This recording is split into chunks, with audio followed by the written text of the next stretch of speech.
एक विशालकाय जहाज का जन्म, टाइटैनिक का निर्माण। यह एक ऐसा प्रोजेक्ट था जिसने दुनिया भर के लोगों की कल्पना को पकड़ लिया। टाइटैनिक का निर्माण एक अद्वितीय और महत्वाकांक्षी प्रयास था, जो उस समय की सबसे उन्नत तकनीकों और इंजीनियरिंग कौशल का उपयोग करके किया गया था। टाइटैनिक इंजीनियरिंग का एक अजूबा था। यह जहाज न केवल अपने आकार में विशाल था, बल्कि इसमें कई अत्याधुनिक सुविधाएं भी थीं, जो इसे अपने समय का सबसे उन्नत जहाज बनाती थी। यह उस समय का सबसे बड़ा जहाज था। इसकी लंबाई 882 फीट और वजन 46,328 टन था, जो इसे एक अद्वितीय और प्रभावशाली संरचना बनाता था। व्हाइट स्टार लाइन कंपनी ने इस विशालकाय जहाज को बनाने में 3 साल बिताए।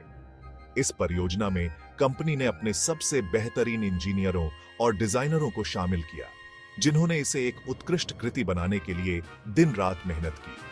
आयरलैंड के बेलफास्ट में हजारों मजदूरों ने दिन रात मेहनत की। इन मजदूरों ने अपने खून पसीने से इस जहाज को आकार दिया, और उनकी मेहनत का फल था टाइटैनिक का भव्य निर्माण। टाइटैनिक को अपने समय के सबसे शानदार जहाज के रूप में डिजाइन किया गया था। इसमें लग्जरी केबिन, भव्य भोजन कक्ष और मनोरंजन के लिए कई सुविधाएं थीं, जो इसे एक असाधारण यात्रा अनुभव बनाती थी। 31 मई 1911 को टाइटैनिक को आखिरकार लॉन्च किया गया। इस दिन को देखने के लिए हजारों लोग इकट्ठा हुए थे, और यह एक ऐतिहासिक क्षण था जब यह विशाल जहाज पहली बार पानी में उतरा। विशाल जहाज लैगन नदी में इठलाता हुआ चला गया। यह दृश्य इतना भव्य था कि इसे देखने वाले लोग इसे कभी नहीं भूल पाएंगे। दुनिया ने इंजीनियरिंग के इस कारनामे को विस्मय से देखा।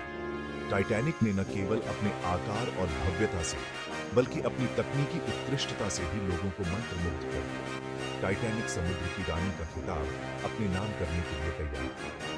यह जहाज न केवल एक यात्रा का साधन था, बल्कि यह उस समय की तकनीकी और इंजीनियरिंग की सीमाओं को भी परिभाषित करता था। टाइटैनिक का निर्माण एक ऐसा मील का पत्थर था जिसने समुद्री यात्रा के इतिहास को हमेशा के लिए बदल दिया।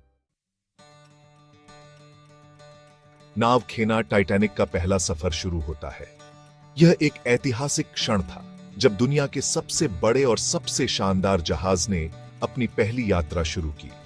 10 अप्रैल 1912 को टाइटैनिक अपने पहले सफर पर निकला।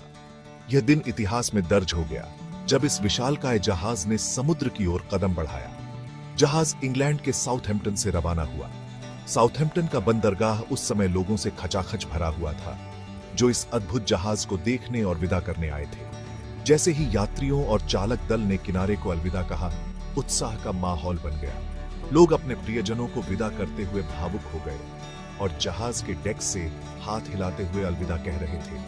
टाइटैनिक न्यूयॉर्क शहर के लिए रवाना हुआ।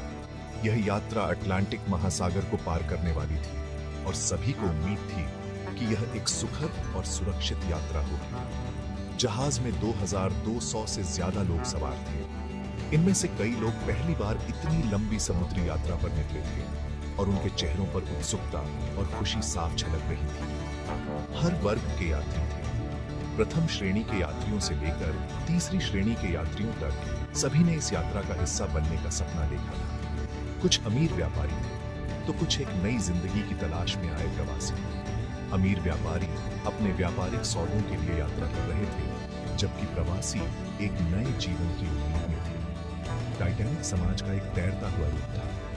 यह जहाज न केवल तकनीकी चमत्कार था, बल्कि यह उस समय के समाज का भी प्रतीक था, जिसमें विभिन्न वर्गों के लोग एक साथ यात्रा कर रहे थे।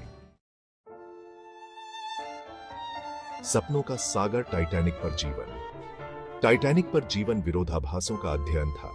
प्रथम श्रेणी के यात्रियों ने अद्वितीय विलासिता का आनंद लिया। उन्होंने शानदार भोजन किया और भव्य बॉलरूम में नृत्य किया।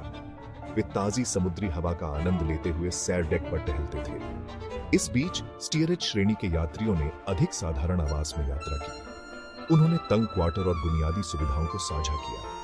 फिर भी वे भी अटलांटिक के पार एक उज्जवल भविष्य की उम्मीद से भरे हुए थे।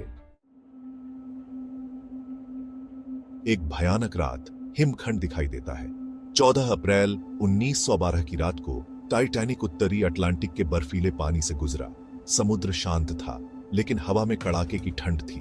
कैप्टन एडवर्ड स्मिथ को इलाके में हिमखंडों की चेतावनी मिली थी। चेतावनियों के बावजूद टाइटैनिक ने अपनी गति बनाए रखी।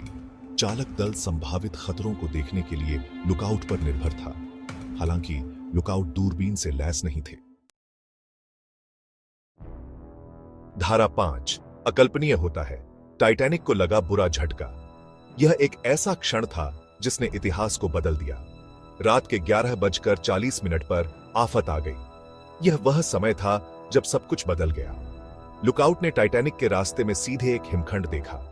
यह एक विशाल हिमखंड था जो अंधेरे में छिपा हुआ था। उन्होंने अलार्म बजाया, लेकिन तब तक बहुत देर हो चुकी थी। जहाज की गति और हिमखंड की निकटता ने प्रतिक्रिया के लिए बहुत कम समय छोड़ा।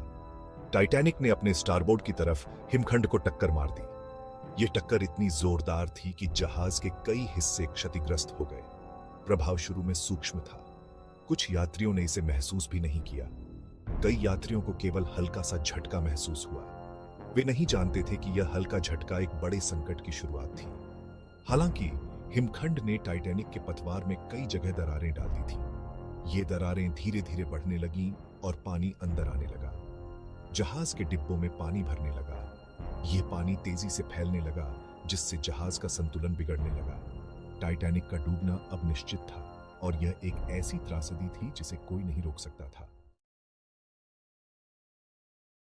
धारा 6 अराजकता और साहस जीवन के लिए संघर्ष। जैसे ही टाइटैनिक डूबने लगा, जहाज में दहशत फैल गई। यात्रियों और चालक दल को समान रूप से स्थिति की गंभीरता का एहसास हुआ। लाइफ बोट को नीचे उतारने का आदेश दिया गया था। हालांकि जहाज पर सवार सभी लोगों के लिए पर्याप्त लाइफ बोट नहीं थी। महिलाओं और बच्चों को प्राथमिकता दी गई, जिससे परिवारों के अलग होने के हृदय विदारक दृश्य देखने को मिले। धारा 7 गहराई में टाइटैनिक के आखिरी पल। अगले कुछ घंटों में टाइटैनिक धीरे धीरे लहरों के नीचे डूब गया। जैसे ही सागर ने उसे अपने आगोश में ले लिया, जहाज की बत्तियां टिमटिमा कर बुझ गईं। जो यात्री और चालक दल बच नहीं पाए, वे मलबे से चिपके रहे। समुद्र में खोए हुए लोगों की चीखें रात भर गूंजती रहीं। इस त्रासदी ने दुनिया भर में सदमे की लहरें भेज दी। धारा 8 एक त्रासदी की विरासत, सीखे गए सबक और याद किए गए जीवन। टाइटैनिक का डूबना समुद्री इतिहास की एक महत्वपूर्ण घटना थी। इससे सुरक्षा नियमों में महत्वपूर्ण बदलाव हुए। जहाजों को सभी यात्रियों और चालक दल के लिए पर्याप्त लाइफ बोट ले जाना आवश्यक था। बेहतर संचार प्रणालियों को लागू किया गया। टाइटैनिक आपदा प्रकृति की शक्ति और मानवीय जिम्मेदारी के महत्व की याद दिलाती है। टाइटैनिक की कहानी आज भी लोगों को रोमांचित और प्रेरित करती है।